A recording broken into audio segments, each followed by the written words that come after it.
mujja kubeeranga emiti egisimbiddwa ku lubalama lw'amazzi egireeta ebibala byagyo mu biseera bya Mukama Katonda waffe okusinziira ku kalenda gye yawa abaana ba Israel. Abakyala n'abaami mwenna abampuliriza olwaleero, welcome era mwebale kujja ku show yaffe eno y'olunaku olw'amatendero n'okutendereza Mukama n'okumugulumiza. Tuyingidde mu lunaku olwe bayita Pentecost, mu luzungu baluyita Pentecost. Kino kigambo Pentecost kitegeeza okuyingira mu lunaku olw'ataano. Olunaku olw'ataano. Lwaki olunaku olw'ataano olwo? Lwakuba olunaku olw'ataano olwo tulaba mu ndagaano empya mu kitabo ekya ebikola by'abatume bbiri awo yosomawo ekyawandiikibwa kitugamba nti abatume baali nga bali mu bumu, Mwoyo Mutukuvu n'abagwako. Kawuliddako, Mwoyo Mutukuvu n'abagwako. Mwoyo Mutukuvu yabagwako ne wabaawo ebyamagero ebyatuukirira ku kifo ekyo era mu kifo ekyo era mu bulamu bwabwe. Tebasigala be bamu, baali batidde bakankanye nga beebuuza, bwe baba basse mukulu waffe Yesu abadde atukulira omukulembeze waffe bagenda tukola kiffe kaakati? Nga bonna bakankanye, naye Mwoyo Mutukuvu yajja, obuvumo ne bubagwako, amaanyi agava mu ggulu ne gabagwako, okwagala kwa Katonda ne kuba gwako, ne wabaawo amaanyi agayingiddewo awo. Ku ssaawa ezo ne batandika okubuulira ekigambo kya Mukama n'obuvumo.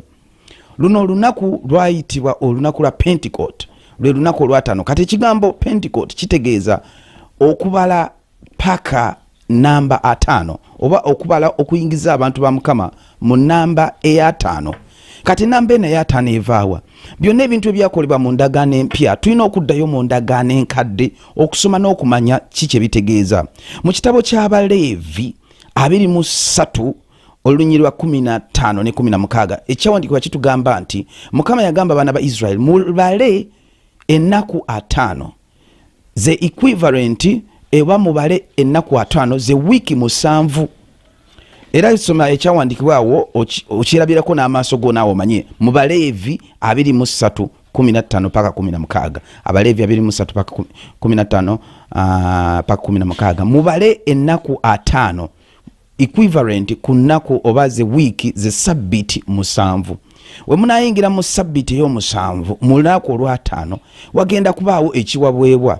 Kati tulaba nti mu ndagaano empya Mukama yabawa Mwoyo Mutukuvu n'abasobozesa okukola ebintu bye tebasobola kukola mu buntu mu bulamu bwabwe. Mwoyo Mutukuvu obwo n'abawa omukisa, era mu luzungu nkiyita nti he made them, the Holy Spirit enabled them to do the impossible. Omwoyo Mutukuvu yabasobozesa okukola ebintu byebatasobola kukola ne bituukirira ne bibeera ebintu byebasobola okukola.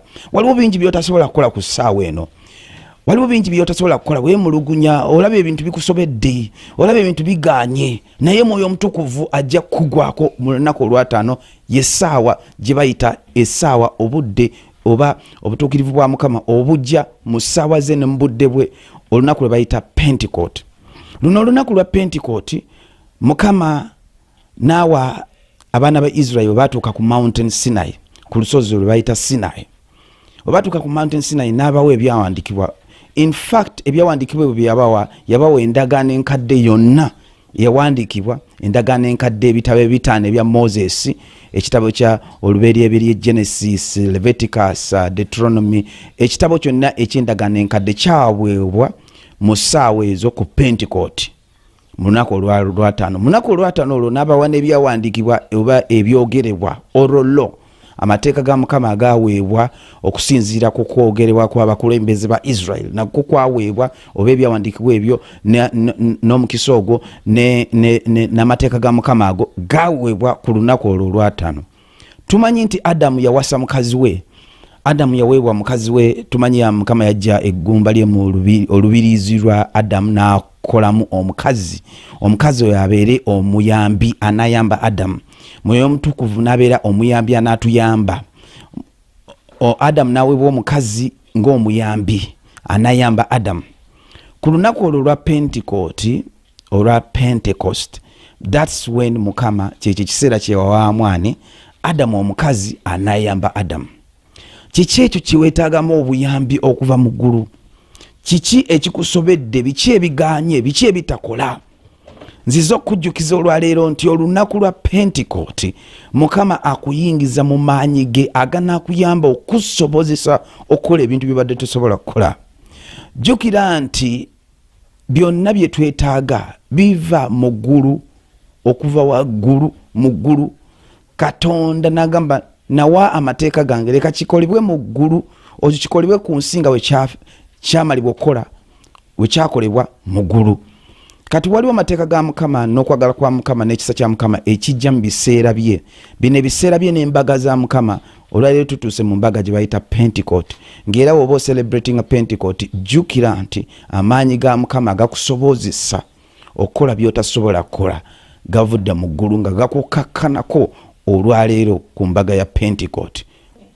Mwena bampuliriza ku ssaawa eno jjukira nti embaga ya Pentecost olunaku olwataano mu bulamu bwo Mukama lwaleese lwakongeza amaanyi agava mu ggulu gajje gakugweko aga Mwoyo Mutukuvu okusobozesa okukola ebintu by'otasobola kukola mu bulamu bwo. Kiki ekyo ky'otasobola kukola? Naye jjukira nti bw'oba osaba leka essaala yo eyimirire nnyo kusaba n'okwegayirira Mukama nti Mukama nyongeza Mwoyo Mutukuvu, Mukama nyongeza amaanyi agava mu ggulu, Mukama amaanyi agava mu ggulu. Wabaawo ekintu kyonna ekinziyiza nenenya ku luuyi lwange, ku luuyi lw'eggwanga lyange, ku luuyi lw'abantu bange bensabira, twenenya abaawo ebituziyiza okuyingira mu lunaku luno.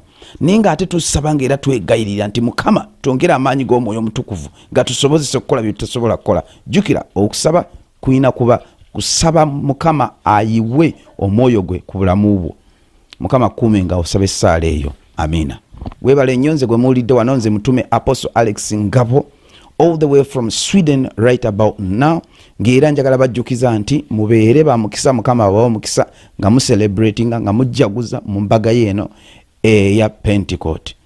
Mukama akuume. Many ask me where do you come from. Long time me teach them Africa is my land. Long time them ask me where do you come from. Africa is my home. They'll be inquiring, asking me where do you come from. Africa is my land. They will be asking, inquiring me where do you come from.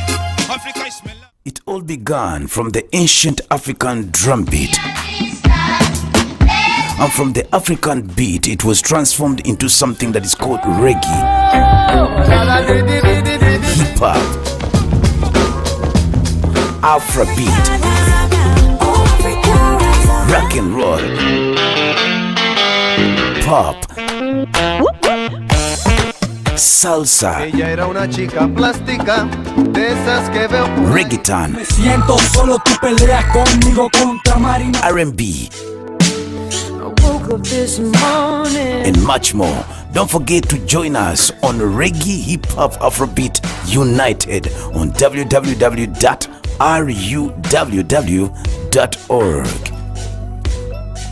'Cause if your love was all I had.